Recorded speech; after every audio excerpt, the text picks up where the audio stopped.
Hər kəsə salam. Ümid edirəm sizdə hər şey yaxşıdır. Mənim deyəsən mikrofonla yavaş-yavaş münasibətim düzəlməyə başlayır. Özümə uyğun mikrofonu deyəsən tapmışam. Ümid edirəm ki, bundan sonra daha keyfiyyətli çıxacaq videolar. Bugünkü mövzu əslində çox qaynar mövzudur. Çoxdan bu barədə danışmaq istəyirdim. Çox götür-qoy eləyirdim bu barədə danışım yoxsa yox. Çünki bir tərəfdən həqiqətən də tələbat olduğunu görürəm. Digər tərəfdən də etiketləmək sevmədiyim üçün ona görə bu mövzu barəsində çox da belə uzun-uzadı danışmırdım. Ancaq indi bu mövzunu niyə görə danışmağı seçdim? Çünki mamamın bir sözü var. Şitin şorbasını çıxartma. Biz uşaq olanda bu sözü işlədirdi. Mən belə başa düşürəm ki, bunu ona görə işlədirdi ki, bir şeyi artıq hədsiz şəkildə edirdik və bu da artıq çox olmağa başlayırdı. Ona görə bu sözü işlədirdi və mən düşünürəm ki, artıq narsistik mövzu bu da artıq şitin şorbasını çıxardı. Bilən də danışır, bilməyən də danışır. Hype mövzudur da belə deyək, sosial şəbəkələrdə. Əslində bir tərəfdən marketinq belə deyək də, bilgilərim bir tərəfdən mənə deyir ki, hə bunu nə deyirlər ona? Görünüş yığmaq üçün komment almaq üçün, daha çox baxış yığmaq üçün edirlər. Ancaq çünki daha çox səs-küy yaradır bu mövzu, çox ağrılı mövzudur. Amma digər tərəfdən də bir şey var ki, hər kəs narsist deyil. Hər narsistlik xüsusiyyəti olan da narsist sayılmır. Bu günlər indi bu barədə danışacağıq. Narsistik şəxsiyyət tipin kimlərdir? Narsistik şəxsiyyət pozuntusu nədir? Narsistik travma nədir? Niyə burada xaos yaranıb? Niyə hamını bir yerə, bir sıraya düzülür? Ümumiyyətlə, niyə görə mən qarşıyam belə etiketləməyə? Çünki diaqnoz qoyub belə demək, sən narsistsən. Çünki artıq insanlar bir-birinə tanımaqdan çox hamıya artıq etiket qururlar və bu da mane olur ki, insanlar bir-biri ilə münasibət qursun. Birincisi, narsistik şəxsiyyət pozuntusu bu bir diaqnozdur. Bunu psixiatrlar qoyur, klinik psixoloqlar qoyur. Bunu da qoymaqlarına səbəb var. Onlar araşdırırlar, baxırlar, test edirlər və insanın psixikanın yaşadığı mühitdə adaptə olma forması var. Yəni sağ qalma forması var. Bu da onun sağ qalma formasıdır. Və bu diaqnozu qoya bilirlər. Psixoloqlar bu diaqnozu birbaşa qoya bilmirlər, çünki bunlara haqqı yoxdur. Ancaq bunu belə deyək də bəlirləyə bilərlər və bunu nəzərdə saxlayıb buna uyğun iş apara bilərlər. Çünki bizim üçün önəmlidir ki, qarşımızdakı insan kimdir, onun qoruma mexanizmləri nədir. Ancaq bu da yenə də etiket olaraq bizə onu tanımamızın qarşısına keçməməlidir. Çünki mən düşünürəm ki, nə qədər çox etiketi sразу yapışdırsanız, o qədər də siz artıq o insanı tanımaqdan uzağa gedirsiniz. Bu sadəcə bir tərəfdə saxlayıb bu bizim üçün lazımdır ki, biz işimizin istiqamətini bilək ki, həmən insanla necə iş aparılır. Bu bir tərəfdən. İkincisi, hər narsistik xüsusiyyəti olan, hər narsistik qoruma mexanizmi olan da narsist sayılmır. Mən tez-tez görürəm, sessiyalarda da çox vaxt mənə deyirlər ki, mən narsistəm, mən bəlkə narsistəm və yaxud da partnyorum narsistdir. Niyə bu təşviş var? Çünki insanlar bəzi xüsusiyyətlərdə özlərini görə bilərlər və tez təşvişə düşə bilərlər ki, mən onda narsistəm. Narsistik şəxsiyyət pozuntusundan əlavə şəxsiyyət tipi və ümumiyyətlə travması necə yaranır? Gəlin bundan danışaq. Və sonra hissə-hissə baxaq, necə olur ki, bu yaranır, bu psixikada necə formalaşır, niyə bu narsist pis vərdişlər və yaxud da pis davranışlar toplusu deyil, bu psixikanın özünü göstərmə formasıdır, özünü belə sağ qalma formasıdır, özünü reallaşdırma formasıdır. Bəli, ola bilsin ki, nə cürsə mane olur həm özünə, həm ünsiyyətdə olduğu insanlara, amma bunu şuurlu şəkildə etmir, bunu şuuraltı şəkildə baş verir. İndi travmanın dərinliyindən asılı olaraq. Ümumiyyətlə, biz uşaq vaxtı olanda, yəni biz böyüyəndə uşağın inkişaf prosesləri var. Narsistik dövrü var ki, hansı ki, həmən dövr çox, yəni sağlam prosesdir bu prosesi keçmək. Ki həmən dövrdə uşaq valideynləri vasitəsilə və yaxud da valideynlərini əvəz edən valideyn fiqurları vasitəsilə özünü tanımlamağa başlayır ki, mən varam, mənim emosiyalarıma otqrik edirlər, necə deyirlər, reaksiya verirlər, mənə dəyər verirlər, məni sevirlər, təhlükəsizlik hissi yaranır həmən insanda ki, mən əgər nə cürsə özümü göstərsəm, mən təhlükədə deyiləm, məni dəyərsizləşdirməyəcəklər, mənə atmayacaqlar, məni tərk eləməyəcəklər. Yəni təhlükəsizlik hissi var. Yəni emosional olaraq qəbullanmaq hissi var. Yəni şərtsiz dəyər görülmə var ideal halda və beləcə psixika daxildə öz dəyər davamlı öz dəyər formalaşır ki, söykənə bilsin gələcəkdə ona və psixika inkişaf edir. Yox, əgər bu belə olmayanda, bəs necə olanda narsistik travma yaranır? Bir, o vaxt yaranır ki, uşağın emosional tələbatlarına reaksiya görmür. Bunu adətən kimlər eləyir? Yəni hansı ailədə olur? O ailədəki valideynlər emosional soyuqdular. Valideynlər uşağın emosiyalarına maraqlanmırlar, ümumiyyətlə emosional əlçatan deyillər. Yəni funksiyalı olaraq var, amma emosional olaraq əlçatan deyil. Və yaxud da valideyn uşağın emosiyalarını, yəni önəmli fiqur ona güzgü effekti verə bilmir. Ümumiyyətlə bilmir onun emosiyaları ilə necə davranmaq lazımdır. Çünki özü öz emosiyaların fərqində deyil. Çünki özü özünkiləri idarə edə bilmir. Özü özünkilərin fərqində deyil. Və ona görə də bunu ona belə deyək də göstərə bilmir. Talım ki, uşaq kədərlənirsə, onu bastıra bilər və yaxud da tez onu edə bilər ki, ağlamasın və yaxud da uşaq ağlamaz, nə bilim, çıxıb gedərəm və s. və ilaxır. Bu sadəcə nümunədir. Bir sözdən emosional ignor. İkinci, o ola bilər ki, şərtli sevgi. Şərtli sevgi nədir? Əgər uşaq hansısa bir uğur göstərəndə, yaxşı qiymət alanda, hansısa bir nailiyyət göstərəndə sevilir, görülür, tərif eşidir, təsdiq görür və yaxud da valideynin gözləntisini qarşılayanda. Məsəl üçün, özünü yaxşı apardı, məsəl üçün, kiməsə kömək elədi, məsəl üçün, nə dedisə onu elədi valideyn və o zaman görünəndi, o zaman eşidiləndi, o zaman sevgi görəndi, şərtli sevgi görür də, belə deyək. Sonra o zaman ola bilər ki, daima öz ünvanına qarşı, öz ünvanına təhqir, dəyərsizləşdirmə işidir. Məsəl üçün, səndən adam olmayıb, olmayacaq da, sən vecsizsən, sən beləsən, sən egoistsən, sən nə bilim, indi özünüz yerinə qoya bilərsiniz, əgər sizdə belə bir təcrübə olubsa, təhqir eşidilir.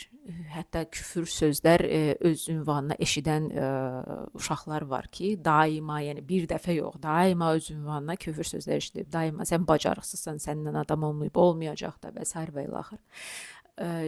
Yetərsizlik hissi, yəni belə bir hiss formalaşır ki, uşaqda mən nə cürəmsə, olduğum kimi okey deyiləm. Mən sevgiyə layiq deyiləm olduğum kimi. Və uşağa ona öyrədirlər ki, xarici gözləntiləri qarşılasın. Yəni elə adaptə olur. Ancaq xarici ondan gözlənilən gözləntiləri qarşılasın və belə olan halda da uşaq öz emosiyalarından uzaq düşür. Yəni hansı hisslər keçirdir, hansı tələbatları var, hansı istəkləri var, bunlar ignor. Ancaq qarşısındakının özündən gözlənilən gözləntiləri qarşılamaqla məşğul olur və beləcə daxili mən, həqiqi mən harasa yoxa çıxır, bastırılır, uzağa gedir. Süni mən formalaşır və bu süni mən hər hansı bir obrazdır ki, o obrazı dəstəkləməyə başlayır. Əgər bu ümumiyyətlə emosional yara yaradır. Əgər bu emosional yara olaraq qalırsa, yəni sadəcə yaradırsa və böyük bir, belə deyək də, həssas daxilində qorxu, utanc, tərk edilmə qorxusu olan bir yara olaraq qalırsa, bu zaman narsistik travma olaraq qalır və yaxud da ola bilsin ki, narsistik şəxsiyyət tipi formalaşdırır insanda. Yox, əgər travma hədsiz şəkildə ağırdısa, hisslər hədsiz şəkildə dözülməzdirsə, ağrı hədsiz şəkildə dözülməzdirsə, ağrı mən baş-başa qaldığı hisslər deyirəm uşağın, dözülməzdirsə, onda belə bir şey yaranır. Narsistik travma və həmin travmanı belə deyək də bloklayan başqa bir qəlib, qabıq deyə bilərik və ya hansısa bir rişotka deyə bilərik də, onu qəlibə salan və bu qəlib nəyə kömək olur? Ona kömək olur ki, o ağrı ümumiyyətlə görülməsin, ümumiyyətlə eşidilməsin, ümumiyyətlə sanki yox olmuş kimi olsun. Və beləcə möhtəşəm mən obrazı yaranır. Yəni ikiyə bölünür konflikt. Möhtəşəm mən, süni obraz, hansı ki orada həssaslığa yer yoxdur, orada həqiqiliyə yer yoxdur, ağrıya yer yoxdur. Və bütün bunları görməmək üçün, zəif olmamaq üçün bu bir branşlet belə deyək də möhtəşəm mən formalaşır və bir də o həssas tərəfi beləcə çox dərin yerlərdə bağlanan bir şeyə formalaşır və ona görə də bu artıq şəxsiyyət pozuntusuna çevrilir. Bax, bu deyilən var, narsist. Bax, o şəxsiyyət pozuntusuna çevrilir. Çoxdurmu şəxsiyyət pozuntusu narsist? O qədər də çox deyil. Yəni, düşündüyünüz qədər də çox deyil. Hə, var, amma yəni götürsək, elə sosial şəbəkəni götürsək, 10 nəfərdən 1-2-si çıxar. Narsistik travma çoxdurmu? Hədsiz çoxdur. Narsistik aksentuasiya çoxdurmu? O şəxsiyyət tipinin belə deyək də hədsiz görünən proyevleniyası, necə deyirlər Azərbaycanda, göstərən. Hə, bu çoxdur.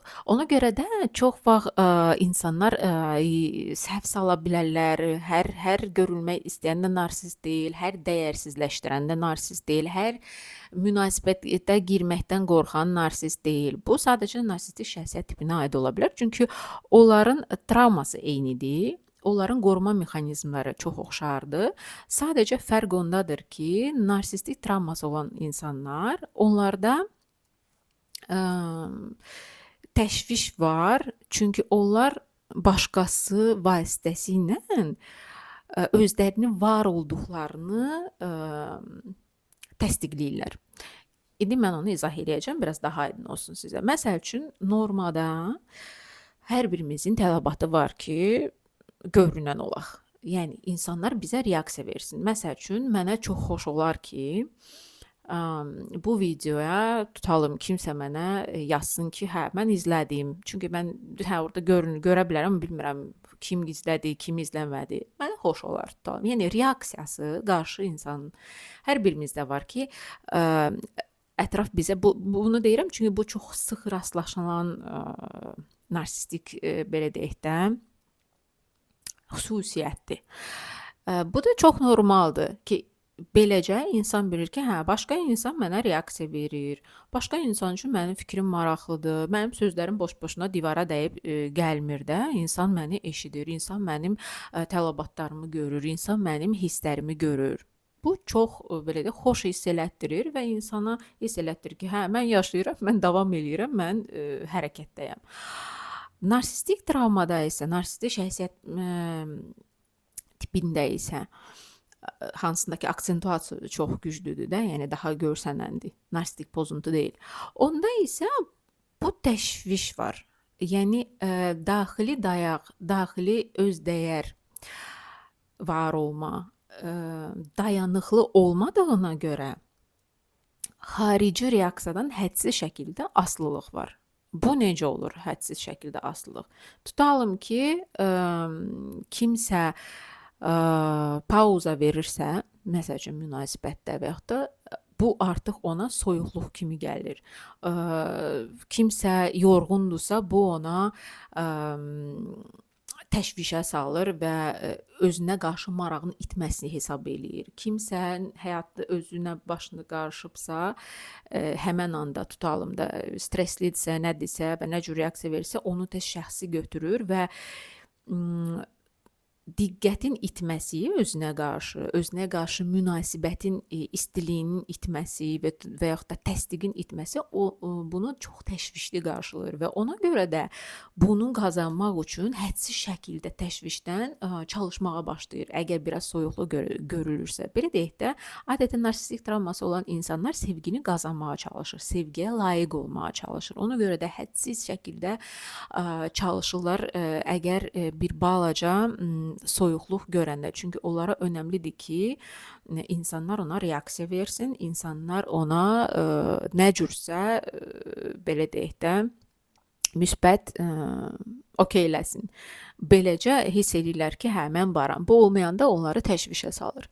Və təbii ki, bu onların həyatına mane olur. Çünki bu çox stresslidir, bu çox incidən bir şeydir. Üstəgəl şəxsiyyət pozuntusunda necə olur? Hansı ki, sərtləşmişdir artıq onun qoruma mexanizmləri. Burada artıq möhtəşəmlik obrazı yaranır.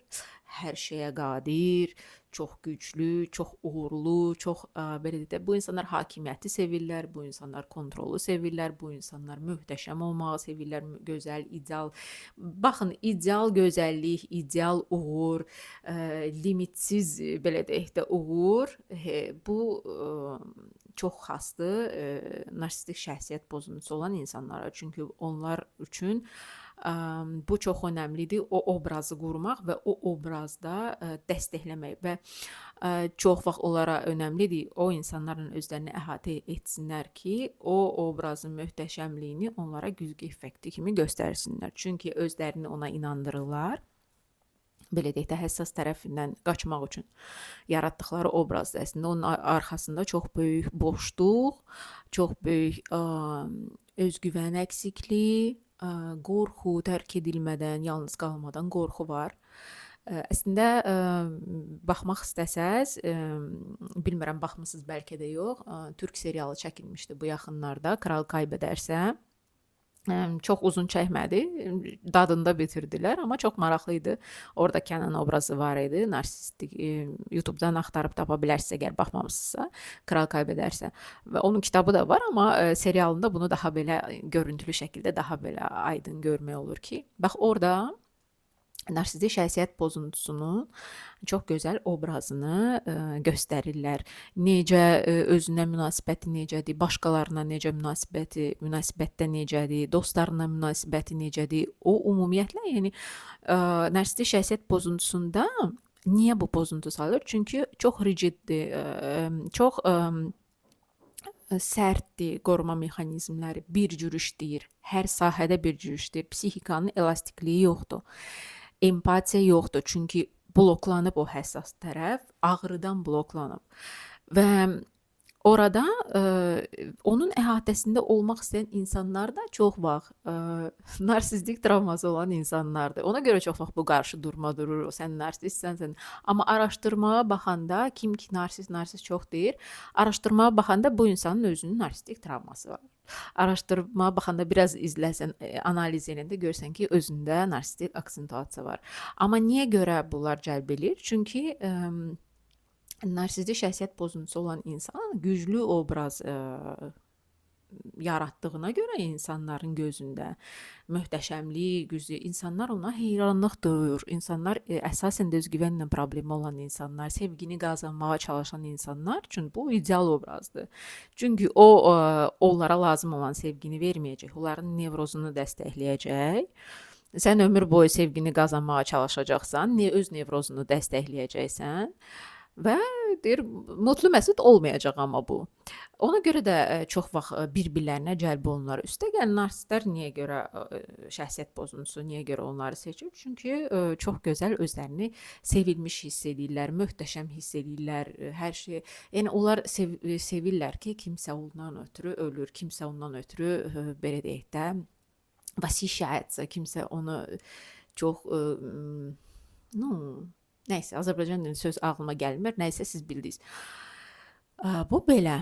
Ona görə də və qoruma mexanizmləri var ki, qoruma mexanizmləri çox oxşardır. Məsəl üçün bu insanların aparıcı qoruma mexanizmləri rasionallaşdırmadır, çox beyindən, yəni hisslərlə kontakt yoxdur.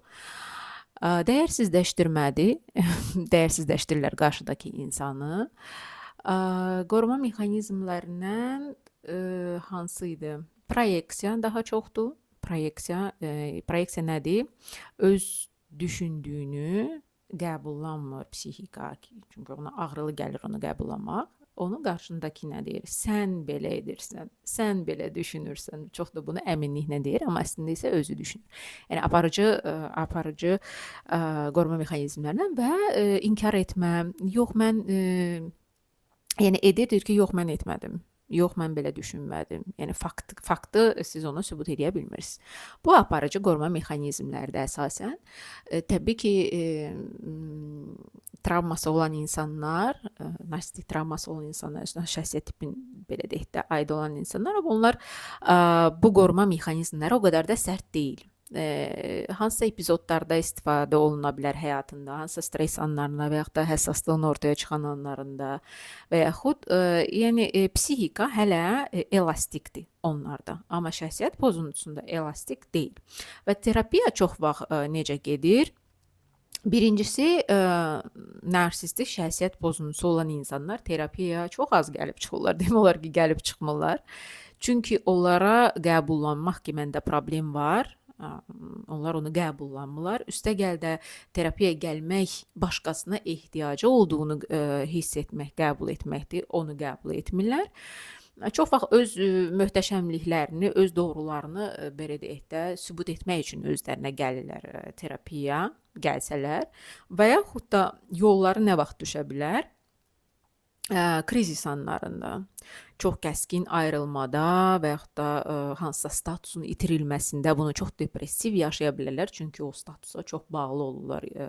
Əllərində olan o statusa, əllərində olan o gözəlliyə, məsəl üçün yaşlanmadan ideal gözəllik çalışan insanlar yaşlanmadan çox qorxa bilər. Onu belə deyək, sarsıda bilər belə insanları.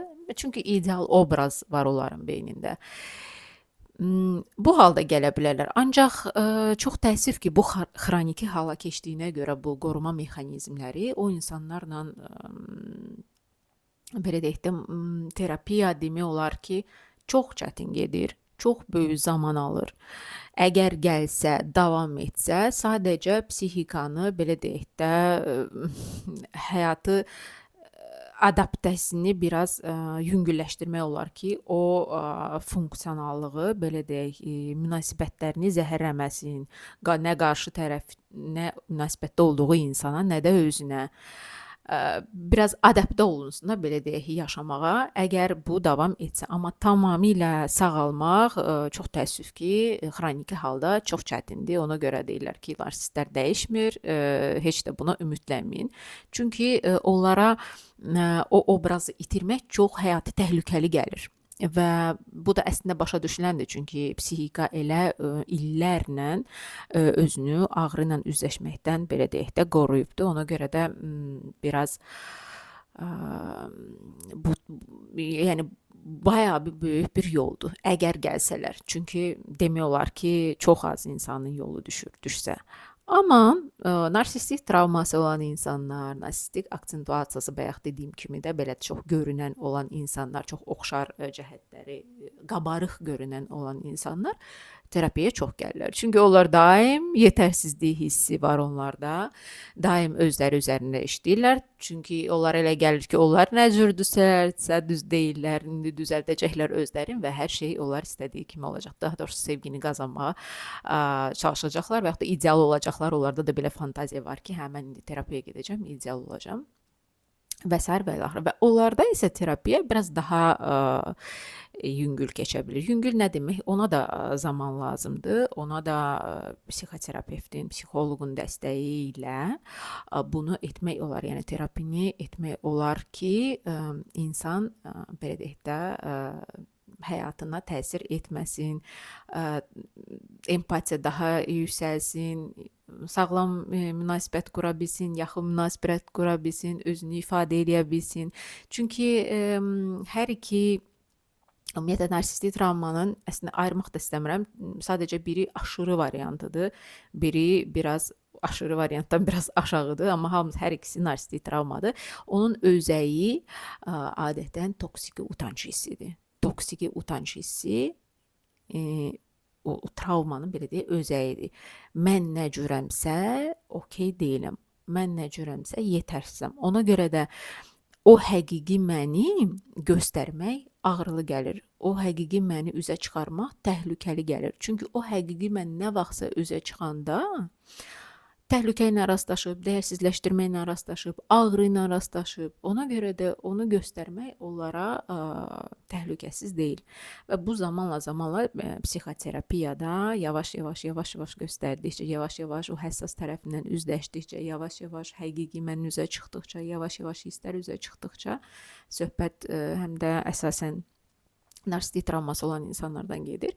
Yavaş-yavaş artıq birlikdə şəfalanmağa başlayır, sağalmağa başlayır.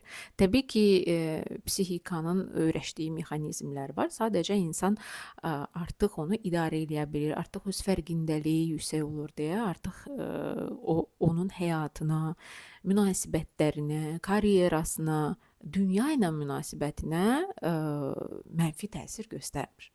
Ona görə də elə bu videoda istəyirdim ki, ümumiyyətlə aydınlıq gətirim.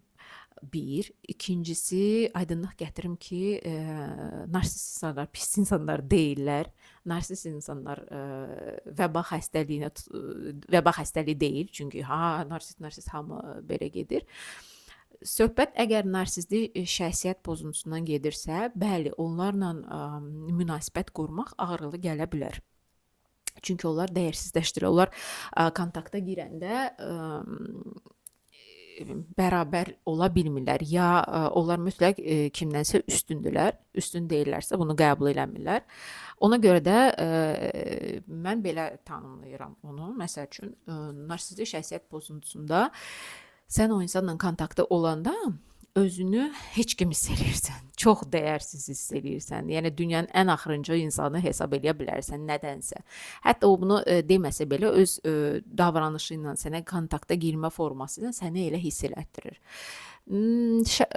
Travması olan insanlar, narsistik travması olan insanlar, yəni pozuntusu olmayan insanlar, onlardan isə kontaktda özünü elə hiss eləyirsən ki, sanki sən doğru olmalısan, düzgün olmalısan, özünü nə cürsə çəki düzən verməyə çalışırsan, özünü nədənsə ideal göstərməyə başlayırsan, nədənsə daha gözəl göstərməyə, yəni düşünürsən ki, qaydasında olmalısan sən. Belə bir təəssürat yaranır səndə. Çünki o insanların gözləntisi odur münasibətə girəndə. Həm özlərindən, həm də qarşıdakından. Qeyri-ideal olmaya bilməz onlar. Hamı ideal olmalıdır. Yəni belə bir obrazı. Çünki onlarda çox gedir ideallaşma, dəyərsizləşdirmə hissi çox oynayır. Ya insan tamamilə möhtəşəmdir, idealdır, ya da ümumiyyətlə dəyərsizdir. Yəni orta yoxdur, orta balans yoxdur onlar üçün. Bu qədər. Bir də nə demək istəyirdim? Çox maraqlı fenomen müşahidə edirəm. İndi videonun sonunda diqqət elədim ki, mən bugün parikmахерə getmişəm və bu videonu çəkmək istəyi də maraqlıdır ki, bugün məndə yaranıb. Bugün deyəndə ki, bu günlərdə yaranıb və bilirdim ki, mən bugün parikmахерə gedəcəm. Çox maraqlı fenomendir. Məhz narsisizm barəsində danışacağım video üst-üstə düşdü.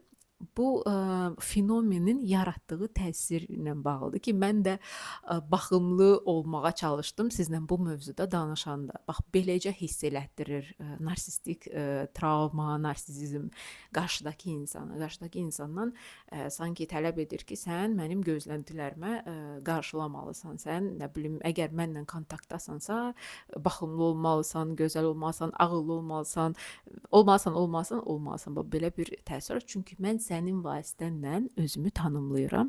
Mən isə özümü ideal olmayan tanımlaya bilmərəm. Belə bir şey istəyirdim bu fenomenda indi ə, ağlıma gəldi ki, hə doğrudan da çox maraqlıdır. Məhz bu mövzuda hərçənd ki mən çox vaxt belə necə istədiyim kimi video vaxtım olan kimi çəkirəm, uşaq yatan kimi çəkirəm, amma bu günləri yox, xüsusi ə, hazırlaşmış şəkildə belə rahat bu mövzunu izah elədim. Bu qədər. Ümid edirəm ki, bu mövzu sizə faydalı olar. Əgər suallarınız varsa, kommentdə bildirə bilərsiniz. Əgər sizə hansısa faydası olsa, yenə kommentdə bildirə bilərsiniz. Özünüz üçün nə götürdünüz? Bu barədə də yaza bilərsiniz, bölüşə bilərsiniz və yaxud da kimə maraqlı ola bilər, ona göndərə bilərsiniz. Hələlik isə mən sizlə sağollaşıram. Hələlik özünüzə yaxşı baxın.